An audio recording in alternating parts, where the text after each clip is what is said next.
Good evening, and welcome to this week's edition of the Purpose, Value, and Meaning web class. This week, we are talking about interpersonal communication and how we can improve our communication with others to avoid misunderstandings and miscommunications. If you do not already know, I am Keisha Golder, and I help women make over their lives so that they can begin living with purpose and without regret. I also created the Your Life Purpose Makeover Journey, which is a 3-stage, 9-step program designed to get you to live the life that you always wanted on your terms, and again, without regret. Want to remind everyone that there will be a question and answer section towards the end of the presentation. So if you hold all questions until then, I will greatly appreciate it.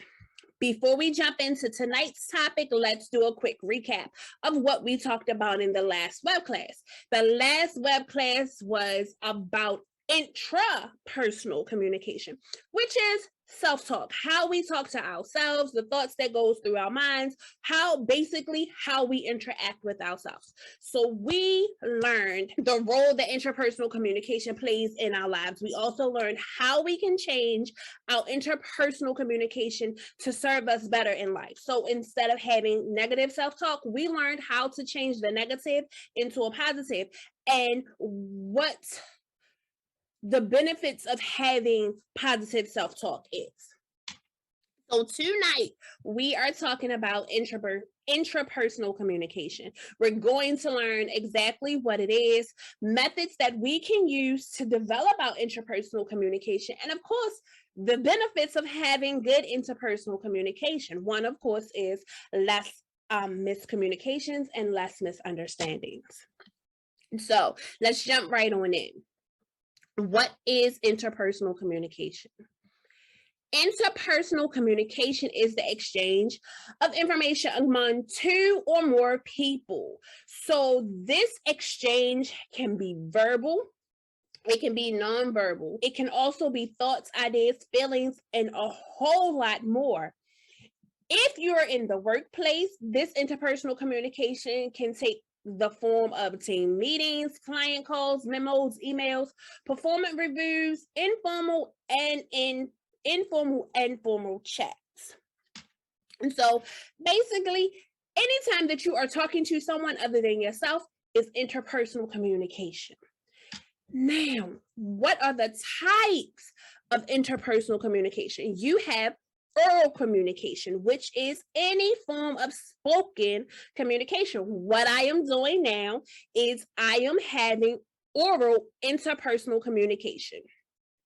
So examples of this is public speaking, phone calls, podcasting, speaking up during a staff meeting. Oral communication involves your word choice, the tone that you use, your speaking, your speed of talking, and filler words that you may use. Those are words like, see, things like that. Those are filler words. Our ability to communicate orally is more important than we sometimes realize and sometimes that we give credit for. So there was a study in 2015 that showed that candidates were ranked more hireable and rated more competent when the evaluators during the interview process were able to hear them speak as opposed to reading something that they had written. The next type of interpersonal communication is verbal communication, and verbal communication is the written communication. So anytime you write something down, you write someone a letter, an email, you do a report, you send a text message, a presentation through slides like what we're looking at right now. Any of these things are verbal communications because it is written.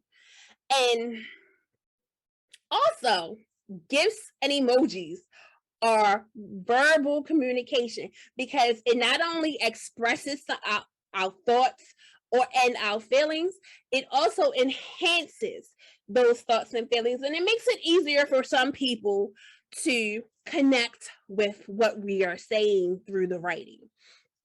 So just like oral communication has been shown to be, just like oral communication has been shown to have a bigger impact than we think, written communication is the same way. And especially now with the remote learning and the remote work situations. So a study that was conducted by Grammarly analyzed 100 LinkedIn profiles, and it found that the professionals with fewer grammatical errors achieved higher positions and were more likely to be promoted. And if you do not use Grammarly in your writing, when you're writing things, I suggest that you do, because even if you think you are the smartest cookie in the basket, it can pick up things that you may not have ever thought of. The next type of interpersonal communication is nonverbal. And of course, nonverbal means it does not involve words. And of course, this includes our body language, our hand gestures, the eye contact that we share with someone, the things that you're wearing.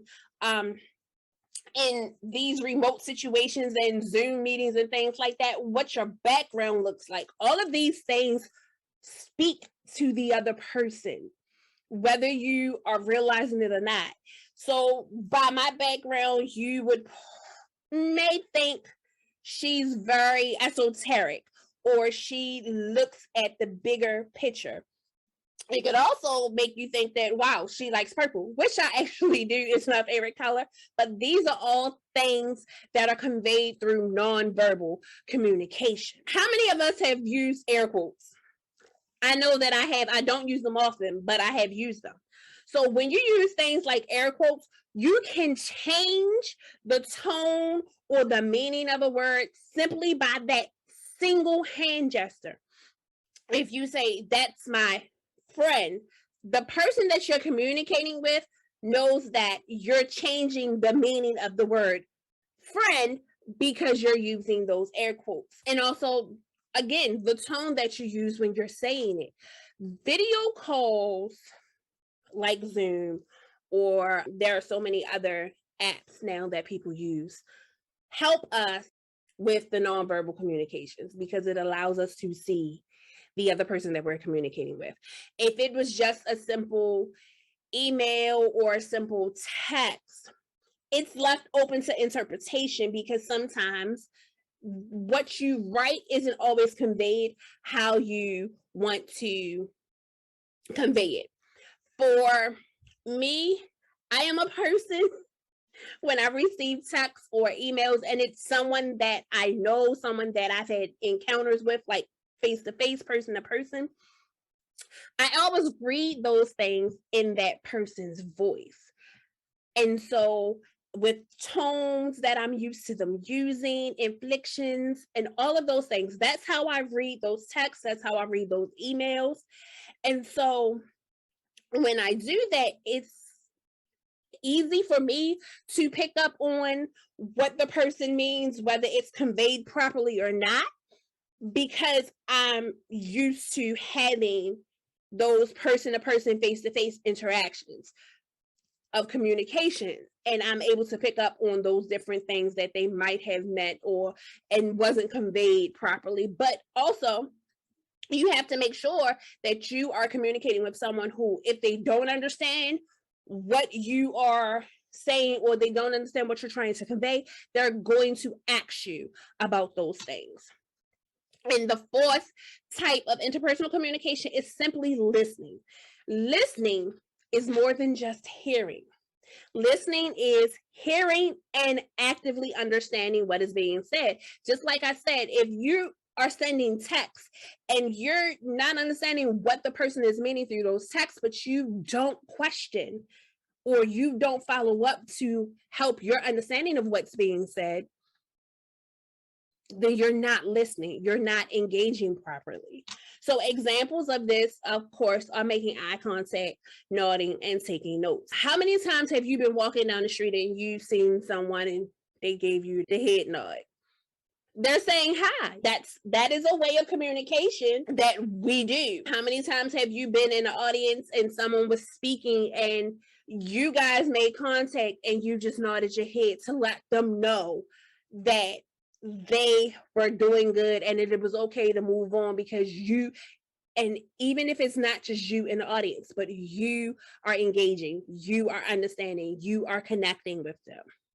Sometimes we do that without even knowing. Now, there can be physical barriers to effective interpersonal communication. And of course, these are physical barriers, language barriers, and emotional barriers. So the physical barriers are actually things that are physically impeding us from connecting. And in these times now, everyone does remote work or has done remote work. So it's hard for you to be able to meet up with someone in person. And then you have issues with like connection, the connection of your internet. You may have a noisy background at home because everyone's home, everyone's doing their thing. Weather conditions, I don't know where you are, but today it's dreary. So when it rains, sometimes things like internet and all of those things may be slower, don't work well. Or if you have more people on the internet at one time, those also slow things down and can cause a physical barrier. Language barriers. We all know that we all do not speak the same language. Because we do not all speak the same language, it can be challenging to communicate with someone who speaks a different language from you or has a different understanding of the words that you are using. And here's the thing, even when we are talking to someone who speaks the same language, there can still be a language barrier because there are different dialects and different mastery of levels of the English language. So I could be speaking with someone who maybe was raised down south and has a different way of describing something. I know some of you may have seen TikTok videos where they have a soda. And so they ask, well, what I'm from, they'll be like, I'm from Louisiana and we call this soda water or pop or something like that. And they'll be like, where are you from and what do you call it? We all speak English, but the different dialects from our areas are posing a language barrier because if you were down there and you said, can I get a soda? They don't know what you're talking about because that's not what they call it. So that's an example of a language barrier that here in the United States we can face. And of course, there are emotional barriers. Everything that happens in life is related to an emotion. Whether you acknowledge it, whether you have actively given something an emotion, it is related to an emotion. So because everyone's emotions are different and everyone sees their things or their situations differently based off of their emotional capacity, that can create a barrier. So when you're talking to someone and you're excited about a situation, but they have created and filtered the same type of situation through their emotional capacity and their emotional barrier, and they feel that it's no need to be excited about it, that creates the barrier because they don't understand what about this situation creates excitement for you, not realizing that their emotions are tied to this situation and it's just going to create what they know or associate with the situation for someone else. So we've talked about what interpersonal communication is.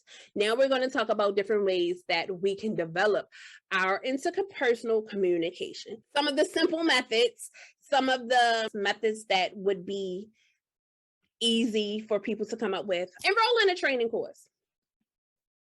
If you're in college and you're a freshman, 9 times out of 10, you have to take speech. Speech may not directly work with interpersonal communication. It does because you're learning how to speak in front of other people.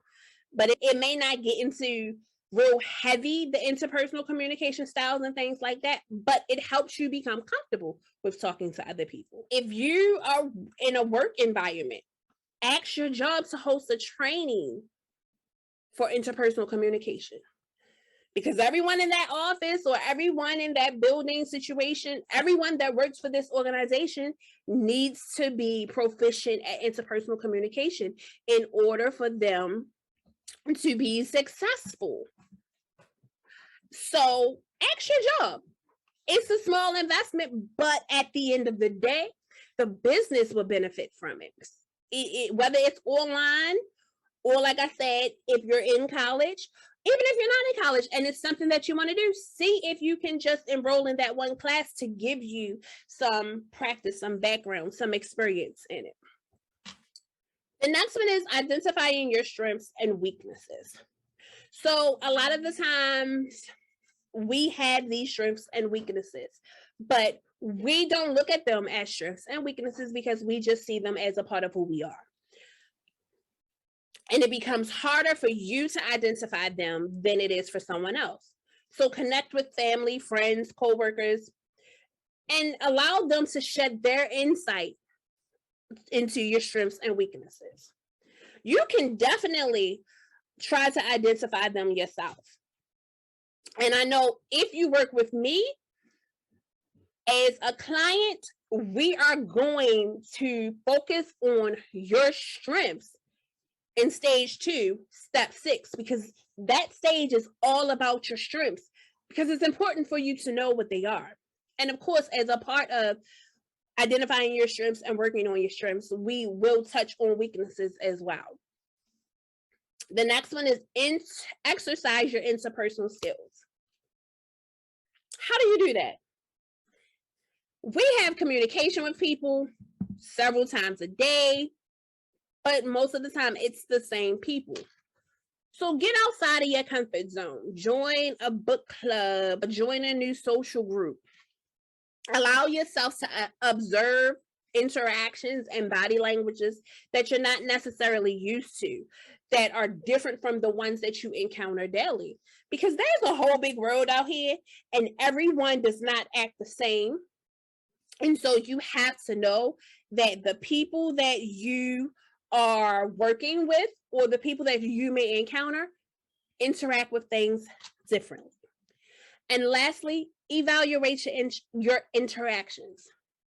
Those interactions that resulted in miscommunications, those interactions that didn't go the way that you thought they would go based off of what you were communicating, reevaluate them. What went wrong? What thing was said that wasn't received the way that you thought it would have been received? How can you improve? Was there a language barrier? Was there an emotional barrier? How could you have made that interaction differently? That's what we do when we engage and evaluate situations. We always want to look at how we could have made that situation differently, or different, not differently, but different. And here's another thing: when you are looking to develop your interpersonal skills, you need to know who your audience is. Knowing who your audience is can help you in not having so many miscommunications. There is a different audience for every single thing that you are going to say. There's a different audience for every single thing that you are going to think. So you have to be very clear on who that audience is. You can't be in front of an audience of church mothers and you're a comedian, but all of your body of work as a comedian, you are cussing like a sailor. That's not going to go over well with your audience of church mothers, because they're not trying to hear that. That's not what they do. That's not what they represent. That's not what they want to be around. So when I say know who your audience is, it is imperative to know who your audience is, because knowing your audience can be the difference from having a door open for you and having a door slammed in your face. Know what your goal is. What is your goal of this communication? What is the intention? Are you looking to inform somebody? You're looking to get somebody to persuade somebody to do something? You're asking for something? What is the goal? Why are you even communicating? You have to know that, because otherwise, if you don't, you're just blowing hot air. We are a room of people who are just blowing hot air. You also need to know what message you want. What do you want your recipient to do with the message? So when you're telling someone something, who you have the correct audience, you know what the goal is. Now, what do you want the person who you're talking to? What do you want them to do? What do you want them to do with the information that they receive? Do you want them to think on it? Do you want them to act on it? Do you want them to enhance it? What do you want them to do? Do you want them to share it with someone else? These are all things that need to be thought about when you are crafting a message, when you are dealing with interpersonal communication. And of course, the last way to develop, or the last thing you need to think about when developing interpersonal communication, is what is the best way to accomplish the thing that you want done through this communication. So is it a face-to-face conversation? Is it a phone conversation? Can you send it over email? Can you send it over text? And is those methods going to get you your desired result? So we talked about what interpersonal communication is. We've talked about ways that we can develop interpersonal communication. Now let's talk about the benefits of good interpersonal communication. Because yes, we just don't want to communicate. We want to communicate effectively, knowing that there are going to be things that come out of effectively communicating. So the benefits of good interpersonal communication: you connect with people more easily. When you know that you are effectively expressing things, when you are sharing things and people are understanding, connecting, and following you, you find it easier to connect with them. When you are able to just convey a message without worry because you've taken the time to craft the message specifically for the audience, you find it easier to express yourself through interpersonal communication. Another benefit is maintaining good relationships with people. How many times have you been in a relationship and you've said, the communication in this relationship is horrible? Chances are you, the other person, or both of you guys did not know what good interpersonal communication was. You did not know how to express yourselves effectively. So when you have good interpersonal communication, you can maintain good relationships with other people. And it doesn't necessarily have to be a partner or a spouse. It could be your family.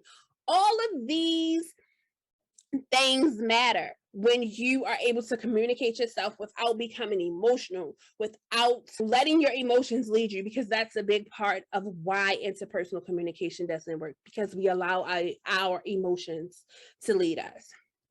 Another benefit is that you can provide good leadership and reassurance for others.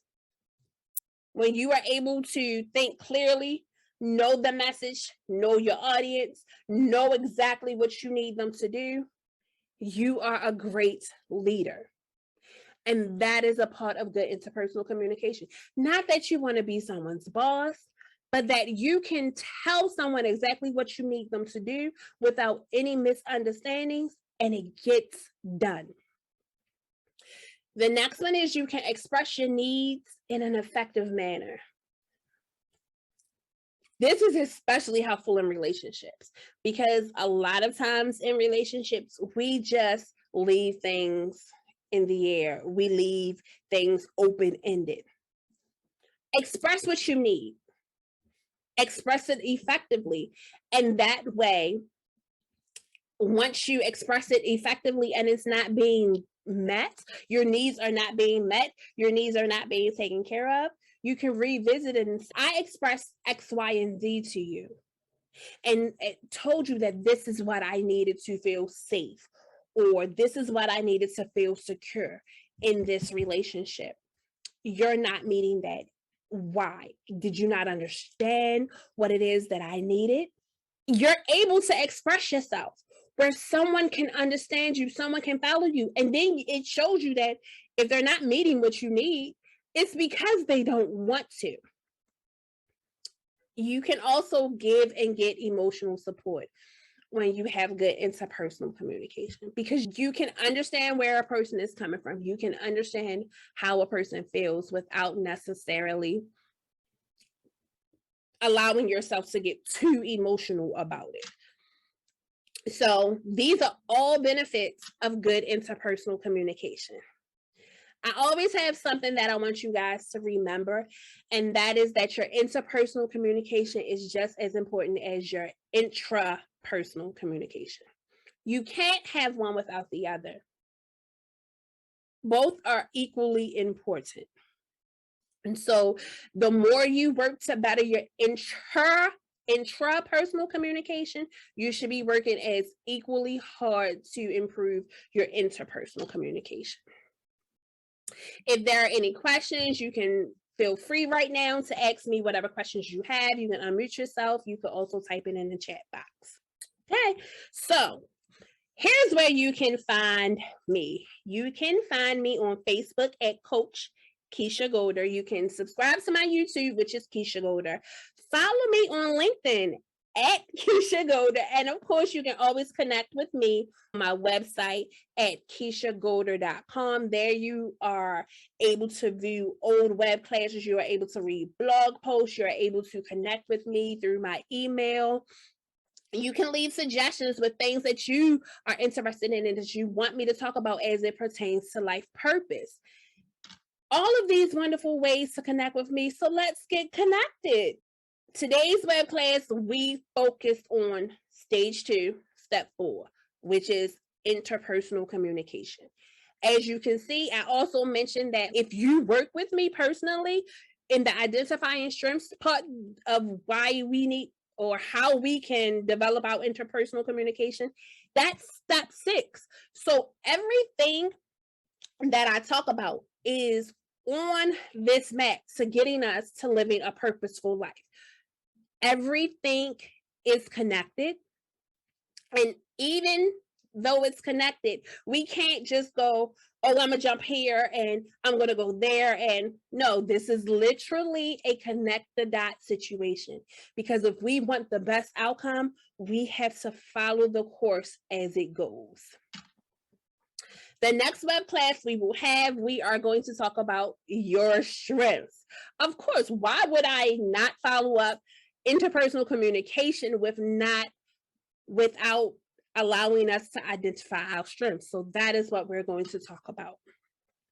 And I thank you all for joining me tonight, and I look forward to seeing you guys next week.